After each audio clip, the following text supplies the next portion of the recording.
80টা MLA দিয়ে রেখেছে তাদেরকে জিজ্ঞাসা করেন না। আমাদেরকে একটাই তো ভাঙড়ের বীরেরা দিয়েছে, একটাই। সব নৌসাদ বলবে তাহলে 80টা তাদেরকে বিদায় কেন দিল? বারবার বলেছিলাম বিজেপিকে দিয়ে তৃণমূলকে আটকানো যায় না। এই 80টা যদি আজকে বাম আইএসএফ এর হতো, এই পোষ্যটাই করতে লাগতো না। তারপরেও বলবো দেশের আইন বিচার ব্যবস্থা আছে, অহেতুক কেউ ভয় খাবেন না, ঘাবড়ে যাবেন না। ঘাবড়ানো করছে তৃণমূলের একটা অংশ, যারা মেরে লুটপাট করে খেয়েছে, তারা মানুষকে আরো বেশি ঘাবড়ে দেওয়ার চেষ্টা করছে। কোনো জায়গায় যদি মনে করেন কোনো অপ্রীতিকর ঘটনা ঘটাতে পারে, প্রশাসনকে জানান, আমাদেরকে জানান, আমরা আমাদের সর্বোচ্চ দিয়ে সেগুলোকে আটকাবো। ধর্মীয় অনুষ্ঠান হবে, বিগত দিন ধরে হয়ে আসছে, আগামী দিন ধরে হবে, আগামীতেও হবে। কেউ আটকাতে যাওয়ার পরে চিফ সেক্রেটারি হয়, এটা যদি নিয়ম বহির্ভূত হয় নিশ্চিতভাবে আমাদের সকলকে দেখতে হবে, একবার দেখার পরে অভিযোগ করতে হবে। তবে যেভাবে এখনো নির্বাচন প্রক্রিয়া শেষ হলো না, এখন এক জায়গায় নির্বাচন বাকি আছে, তারপরে যেভাবে শেষ হওয়ার আগেই সিইও থেকে সিএস হয়ে গেল, এটা একটা সন্দেহ থেকে যাচ্ছে। এক মিনিট, অভিষেকের নিরাপত্তা সমস্যা কিছু কেড়ে নেওয়া হবে, কিন্তু মুখ্যমন্ত্রী মমতা বন্দ্যোপাধ্যায় কোনো নিরাপত্তা কেড়ে নেওয়া হবে না এবং তার যেন কোনোভাবে অসম্মান না হয় সেদিকে বড় বার্তা জানি। আপনার কোশ্চেনটা কি বলুন এর মধ্যে থেকে? আমিও তো এটা জানি। কোশ্চেন কি? আপনি এখান থেকে কোশ্চেন কি করতে চাইছেন বলেন? প্রশ্ন হলো, একদিকে অভিষেক বন্দ্যোপাধ্যায়ের নিরাপত্তা সমস্ত দিন কেড়ে নেওয়া হয়েছে, অথচ মুখ্যমন্ত্রী বেলায় তার কি দলযুদ্ধ উঠেছে, এই প্রশ্নটাই না। দেখুন, আমরা যুক্তরাষ্ট্রীয় পরিকাঠামোতে আছি, প্রত্যেকের রেসপেক্ট আছে। ফরমার চিফ মিনিস্টারের যে ক্যাটাগরির সিকিউরিটি প্রোভাইড করা দরকার, তাকে সে প্রোভাইড করতে হবে। নওশাদ সিদ্দিকী এমএলএ হিসাবে যে নিরাপত্তা পাওয়ার দরকার, সেটা কিন্তু মমতা ব্যানার্জি দেয়নি, ফলে কোর্টে গিয়ে নিতে হয়েছে। দ্বিতীয় কথা, একজন এমপি হিসাবে যে নিরাপত্তা পাওয়া দরকার, সেটা তাকে দিতেই হবে। অভিষেক বাবুর ক্ষেত্রে সেটা হয়েছে।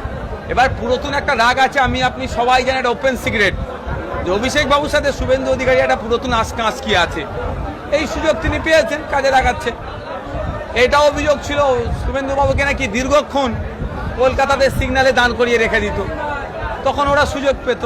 তবে এই রাজনীতিতে আমি নাই।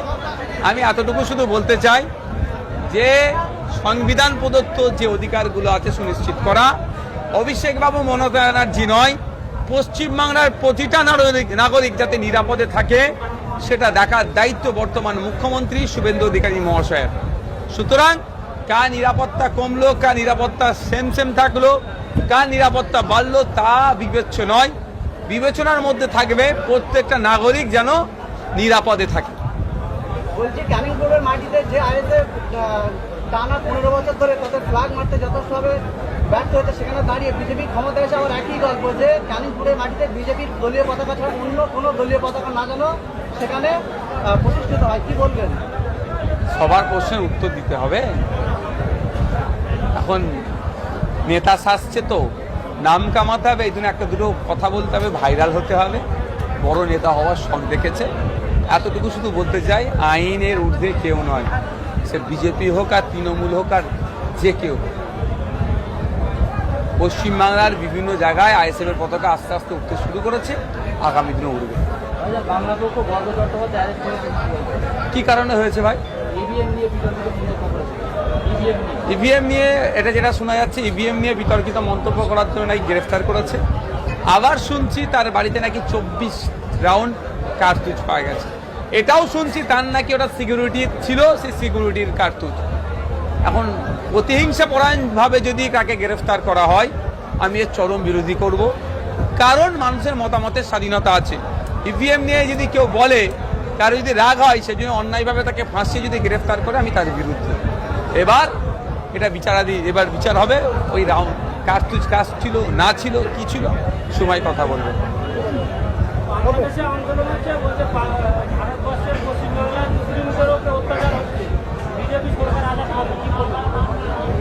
আন্তর্জাতিক বিষয় তো, অনেক ভুলভাল ভিডিওতে এখানে ছাড়া হচ্ছে। বাংলাদেশের ভিডিও আমাদের পশ্চিমবাংলার বলে চালিয়ে দেওয়া হচ্ছে।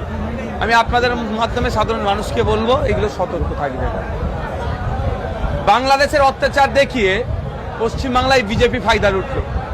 এটাও হতে পারে পশ্চিমবাংলার অত্যাচার দেখিয়ে বাংলাদেশের রাজনৈতিক দলগুলো ফায়দা লুটতে পারে।